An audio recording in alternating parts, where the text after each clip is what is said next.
लेकिन सबकी निगाहें इस बात पर टिकी हैं कि ट्रंप राष्ट्रपति बन रहे हैं तो आखिर वो क्या कुछ जो है बड़ा करने वाले हैं उनकी जीत के साथ ही। आखिर क्या कुछ बड़ा यहां पर होने वाला है। ट्रंप जीत रहे हैं तो ट्रंप जीत रहे हैं, आगे क्या बड़ा करेंगे। सबसे बड़ा जहां चीन के खिलाफ उनका सख्त रुख जिस पर पूरी दुनिया की निगाहें रह रही, वहीं नाटो से निकलने का फैसला भी संभव माना जा रहा है। इस पर भी एक बड़ा जो फैसला है वो ट्रंप ले सकते हैं। वहीं यूक्रेन को रक्षा मदद में कमी पर भी फैसला किया जा सकता है ट्रंप की तरफ से। और मिडिल ईस्ट की बात करें तो पॉलिसी में यहां पर भी बदलाव मिडिल ईस्ट को लेकर वो ट्रंप की तरफ से किया जा सकता है। मिडिल ईस्ट की जो सिचुएशंस है उस पर लगातार जो है वो बोलते रहे हैं और मिडिल ईस्ट में क्या पॉलिसी के अंदर यूक्रेन के इजराइल के साथ जिस तरीके से वो खड़े रहे हैं उसमें क्या बदलाव होगा, ये वो तमाम बड़ी बातें यहां पर जो है वो की जा सकती है। वहीं बड़ी अपडेट इस वक्त आपको बताऊं जहां पूरी दुनिया से बधाई संदेश ट्रंप को मिलने शुरू हो चुके हैं, वहीं ट्रंप को जीत की बधाई रूस से नहीं आएगी। पुतिन ट्रंप को बधाई नहीं देंगे, रूस से बधाई जो है वो नहीं मिलेगी, ये बड़ी बात सामने आ रही है। पुतिन के जो प्रेस सचिव हैं दमित्री पेस्कोव, उनकी तरफ से बयान सामने आया है जिसमें उनका कहना है कि रूस की तरफ से पुतिन किसी भी तरीके का जो बधाई संदेश है वो ट्रंप को नहीं देंगे। अमेरिका के साथ जिस तरीके से लगातार यहां अभी तक भी जो कोल्ड वॉर वाली सिचुएशंस हैं, जो लगातार टकराव है वो यहां पर बना हुआ है।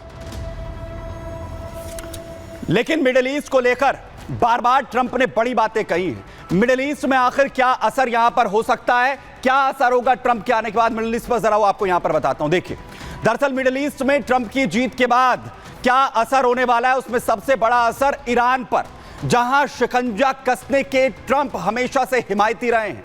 और एक वजह यह भी कही गई है कि ईरान ने अभी तक कोई पलटवार इजराइल पर नहीं किया है।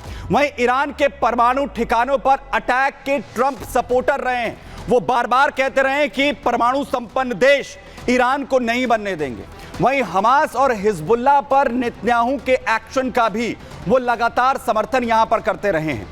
वहीं मिडिल ईस्ट में इजराइल की स्थिति को और मजबूती यहां पर मिल सकती है। इजराइल से आज बड़ी तस्वीरें सामने आई हैं ट्रंप की जीत के साथ ही, वहां जश्न जिस तरीके से मनाया जा रहा है। वहीं इजराइल के ईरान पर हमले की को जो ग्रीन सिग्नल है वो भी ट्रंप दिखा सकते हैं, यानी इजराइल खुलकर ईरान पर हमला करने के लिए सामने यहां पर आ सकता है अगर यहां पर ट्रंप अपना पूरी तरह समर्थन यहां पर देते हैं। वहीं मध्य पूर्व में मिडिल ईस्ट में यूएस फोर्स का जो डिप्लॉयमेंट है वो और भी ज्यादा अमेरिका की तरफ से मिडिल ईस्ट में बढ़ाया जा सकता है इजराइल को सपोर्ट यहां पर करने के लिए, क्योंकि हालात पूरी तरह से इस वक्त यहां पर जो है वो भयावह इस वक्त यहां पर बने हुए हैं। लेकिन पूरी दुनिया के अंदर ट्रंप जहां एक अमेरिका के अंदर राष्ट्रपति बनने के साथ ही अमेरिका में जश्न इस वक्त मनाया जा रहा है, वहीं लगातार पूरी दुनिया भर से डोनाल्ड ट्रंप को बधाई संदेश मिलने भी शुरू हो चुके हैं। पुतिन भले ही यहां पर यह कहते हुए नजर आ रहे हैं कि किसी भी तरीके से उन्हें वो बधाई यहां पर नहीं देंगे, लेकिन चाहे इजराइल हो या फिर यूक्रेन, वहां से बधाई संदेश उन्हें इस वक्त यहां पर दिया जा रहा है। नेतन्याहू और जेलेंस्की की तरफ से किस तरह उन्हें बधाई संदेश यहां पर दिए गए वो मैं आपको यहां पर बताने जा रहा हूं। क्या कहा है नेतन्याहू, क्योंकि लगातार अमेरिका की सपोर्ट से इजराइल युद्ध में है और दूसरी तरफ जेलेंस्की जहां यूक्रेन को अमेरिका की तरफ से अभी तक सपोर्ट मिलता रहा है, लेकिन वो खासे उत्साहित है दोनों ही देश। क्या वजह है, और इसी वजह से जो नेतन्याहू है वो क्या यहां पर कहते हैं, ऐतिहासिक वापसी के लिए बधाई दे रहे हैं नेतन्याहू। कह रहे हैं कि ट्रंप ने जो ऐतिहासिक वापसी की है उसके लिए बधाई।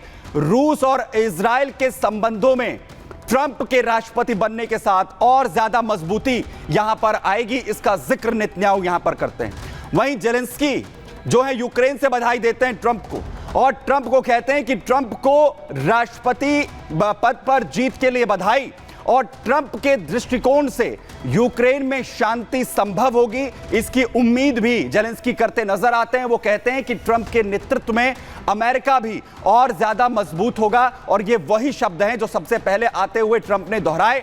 और इसके साथ ही यूक्रेन और यूरोप में शांति के लिए प्रतिबद्धता की बात भी जेलेंस्की यहां पर दोहराते हुए नजर आते हैं। वो कहते हैं कि हम पूरी तरीके से प्रतिबद्ध हैं अमेरिका के साथ शांति लाने के लिए। यूक्रेन और रूस के बीच में जो जंग लगातार इस वक्त छिड़ी हुई है, यानी नेतन्याहू हो या फिर जेलेंस्की, दोनों की तरफ से जो बधाई संदेश है वो यहां पर दिया जाता है। और सबसे बड़ी बात यह है कि मिडिल ईस्ट के अंदर जो हालात इस वक्त बने हुए हैं, या रूस यूक्रेन के अंदर जो हालात बने हुए हैं, उसमें एक बड़ी उम्मीद कहीं ना कहीं ट्रंप लेकर आते हुए यहां पर नजर आ रहे हैं। वहीं मिडिल ईस्ट से अब बड़ी अपडेट मैं आपको यहां पर बताने जा रहा हूं, क्योंकि मिडिल ईस्ट में बहुत कुछ घटित हो रहा है।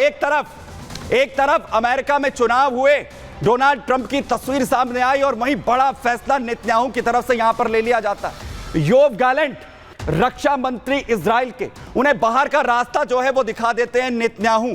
आखिर क्या वजह थी इसके पीछे? और अभी हाल फिलहाल में जो स्थितियां इस वक्त इजराइल, अलग अलग मोर्चों पर युद्ध चल रहा है, अलग अलग जगह पर लगातार इस वक्त इजरायली सेना लड़ रही है, चाहे गाजा हो या फिर लेबनान हो, ईरान के साथ लगातार टकराव है, सीरिया के बॉर्डर्स पर लगातार सिचुएशंस जो है वो तनावपूर्ण है।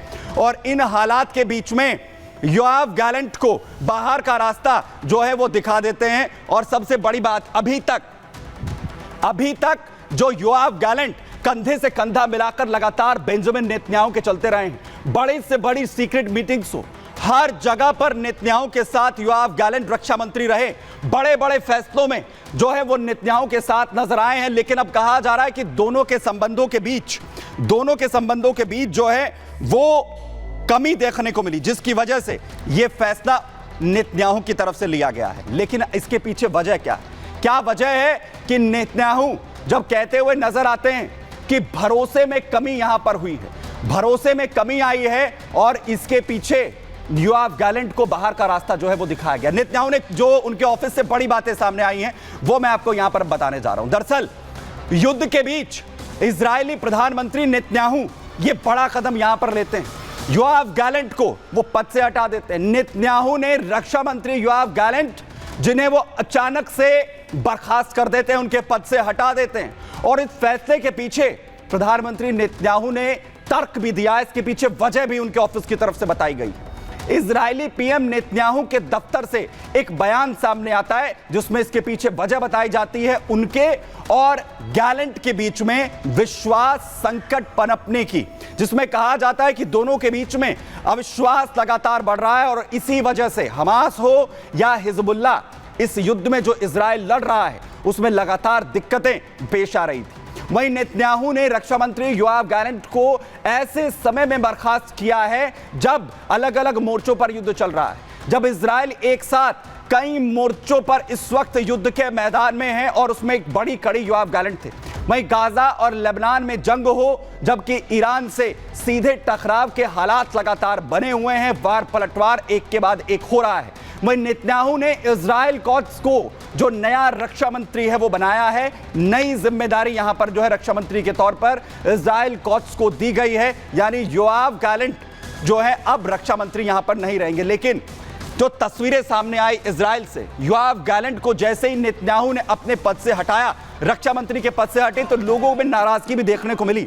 नेतन्याहू से लोग गैलेंट को बर्खास्त करने को लेकर नाराज हैं।